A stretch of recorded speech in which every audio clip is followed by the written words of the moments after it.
And I can remember someone was trying to sue me at one time over some silly little thing, and I was angry and filled with rage about it and going to really show them that they couldn't do it. And once I let it go, and once I sent forgiveness out there and sent love where I was sending hate before, the suit was dropped, and all of the things that I worried about so much just, melted away. And the same thing will happen with so much of the victimizing that you do. Get forgiveness into your heart, and you'll find yourself a whole lot better off and not being victimized by all that stuff that happened years and years and years ago that isn't worth hanging on to anyway. Try to learn from the past rather than repeating it and making references to it all the time. And silently forgive all of the people in your life who you feel have victimized you in some way. That's such an important lesson to learn.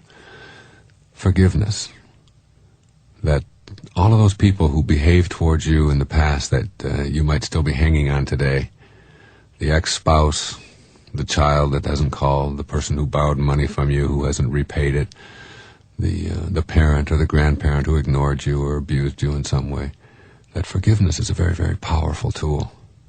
All of the spiritual masters who've ever come our way, including, of course, Christ on the cross when someone threw a spear and a soldier threw a spear into him, and his first words are, "Forgive them, for he knows not what he does."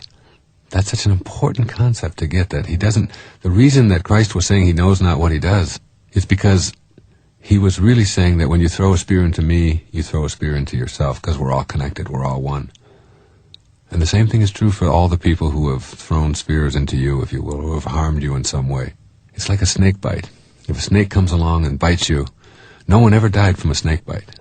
The bite is just a bite. It's just a wound. And you can't unbite someone. A snake can't unbite you.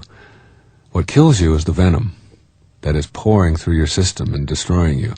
And the metaphor there is that what is destructive to you in this whole business of not being victimized by what is over is the venom, which is your thoughts that you carry around. The behavior is done. You can't undo it. You can't change it. You can't unabuse someone. You can't not abandon them now, if you already did.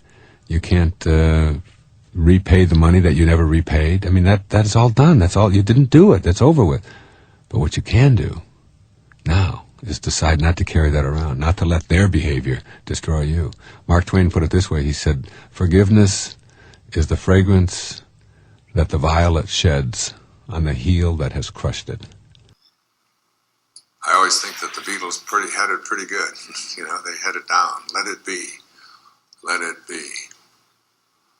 Let it be. When I find myself, I think this is so relevant on this trip, when I find myself in times of trouble, Mother Mary comes to me. Wow. Whisper words of wisdom. Let it be. Let it be. Let it be. Let it be. Let it be. There will come an answer. Let it be. It's such a powerful message. Find myself in times of trouble. Mother Mary comes to me. My goodness. How many times have we seen Mother Mary come to me? Whisper words of wisdom. Let it be. We show up into this world, and there's nothing for us to do. The first 9 months of our life, everything is just taken care of. There's nothing to do. There's nothing for you to do. There's nothing for your mother to do. You just let it be. And we're 9 months in there just letting it be. And then we're born.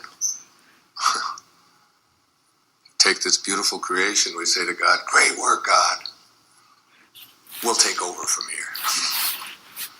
Everything that this infant needed for its perfection was already handled by the Tao. Try to eliminate the should-haves from your own life and from your own conversations, your own vocabulary. Try to get that word, what you should have or would have or could have, shoulda, woulda, coulda, out of your life, and understand that all of that is just a reference to keep you from being effective today. And it's just nothing but a blame assigner. And so don't use it yourself, and you'll find yourself flagging it real fast when other people use it on you as well. If someone asks you why you did something, give a very brief 1 or 2 sentence response, and that's it. And don't keep going on and over-explaining it, because the more you over-explain, the more you're going to find yourself victimized by them. Don't be afraid to admit that you're wrong when you do something, or just simply say you're right. You've made a very good point, and I will learn from that, and I won't do it in the future. This is one of the great things that my wife and I are able to do with each other over and over again. Instead of having these arguments that are endless, it's like you stop yourself right in the middle, and you say, you're right. You made a good point. I was a jerk. I did behave stupidly, and I'm going to see if I don't do that. It stops. I mean, I've seen my wife have her mouth fall almost onto the floor when I've just turned around and stopped being pushy about it and admitted, yeah, you made a good point. And usually the person doing the most talking is the one that's wrong.